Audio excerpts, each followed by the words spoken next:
आप क्योंकि हमारे जो उस समय नसीमुद्दीन सिद्दीकी साहब और हमारे पीलीभीत के नेता या अन्य नेताओं ने फूल बाबू जिन्होंने ज्वाइन की तो कई जगह वो गलती से कुछ कह गए, तो उस बात को मैं कहना चाहता था कि वो बहुजन समाज कहना चाहते थे क्योंकि बहुत दिनों से उनके चीजें कुछ रटी हुई थी, तो इसलिए कुछ और निकल जा रहा था। इसलिए मैंने कहा कि बहुजन समाज और समाजवादी पार्टी का बहुत पुराना गहरा रिश्ता रहा है और एक समय पर बाबा साहब भीमराव अम्बेडकर जी और डॉक्टर राम लोहिया मिलकर के काम करना चाहते थे। नेताजी ने भी मिलकर के माननीय काशीराम जी के साथ काम किया, लेकिन अब इधर कुछ मामला अलग हो गया है। इसलिए उन बातों पे मत जाइए। हमारी पार्टी की कोशिश होगी कि बहुजन समाज, पीडीएस समाज और जो पीड़ित है, दुखी है, जो अपमानित हो रहा है, उन सबको साथ ला करके इस भारतीय जनता पार्टी को हटाएं। ऐसा है, चीफ मिनिस्टर बिष्ट साहब उठ तो जाते हैं लेकिन होश में नहीं रहते हैं। उनसे गलती हुई है कि मणिकर्णिका घाट उन्होंने तोड़ दिया।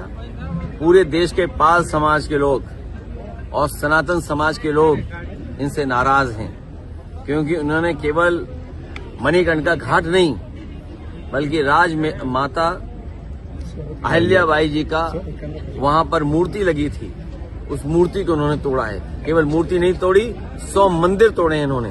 100 मंदिर के साथ साथ नरेश, जो हमारे नेपाल नरेश हैं, उन्होंने एक घंटा दिया था, वो भी चीफ मिनिस्टर बिष्ट साहब ने चोरी करवा दिया। फिर मैं कह रहा हूं, हमारे मुख्यमंत्री बिष्ट जी कुछ नहीं जानते। उस समय वो पूजनीय शंकराचार्य नहीं थे और वो भी किसी गलत परिस्थितियों की वजह से, वो भी भारतीय जनता पार्टी के तांडव की वजह से, उस समय जो लॉ एंड ऑर्डर को व्यवस्थित करने के लिए घटना हुई थी, लेकिन उस घटना के बाद अगर कोई गलती हुई थी तो पूजनीय शंकराचार्य जी से हम लोगों ने क्षमा मांग ली थी और गलती स्वीकार कर ली थी।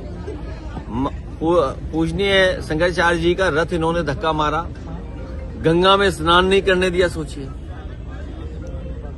ये पौराणिक व्यवस्था जो थी, पौराणिक हमारे जो कार्यक्रम थे, जो हमारी आध्यात्म की त्रिवेणी है, धर्म को लेकर के बहुत आयोजन होते हैं, जिस त्रिवेणी पर हमारे लिए सबसे पवित्र स्थान है, वहां पर अगर किसी को अपमानित करने का किसी ने काम किया है तो यही बिना डिग्री के योगी जी ने एक हमारे पूजनीय शंकराचार्य का अपमान किया है। और मैं ही नहीं, इस देश के पूरे सनातनी और पूरे पीडीए के लोग पूजनीय शंकराचार्य का जिन्होंने अपमान किया है, उनको वोट के माध्यम से बाबा साहब भीमराव अम्बेडकर जी के अधिकारों से सबक सिखाने का काम करेंगे। ये तो आप बिल्कुल सच बोल रहे हो। मुख्यमंत्री जी इसलिए सच बोल रहे हैं क्योंकि वो खुद उपद्रवी थे। उनके ऊपर जो मुकदमे लगे 2017 से पहले के हैं और कभी समाजवादियों ने नहीं लगाया। समाजवादियों ने तो बचाया है एक बार को। ये हम स्वीकार करते, गलती है समाजवादियों की, कि सहानुभूति रखते हैं कभी कभी, लेकिन सच्चाई ये है, उपद्रव, लोगों में झगड़ा कराना, हिंदू मुसलमान करना, आगजनी कराना, नफरत फैलाना, ये मुख्यमंत्री जी का काम रहा है। ये मुख्यमंत्री जी पे धाराएं थी और ये मैं नहीं कह रहा हूं, हमारे देश के पूजनीय शंकराचार्य जी भी कह रहे हैं। और पूजनीय शंकराचार्य यहां तक कह रहे हैं कि लोकतंत्र के मंदिर में गुंडई भाषा अगर कोई इस्तेमाल कर रहा है तो यही हमारे चीफ मिनिस्टर बिष्ट साहब हैं।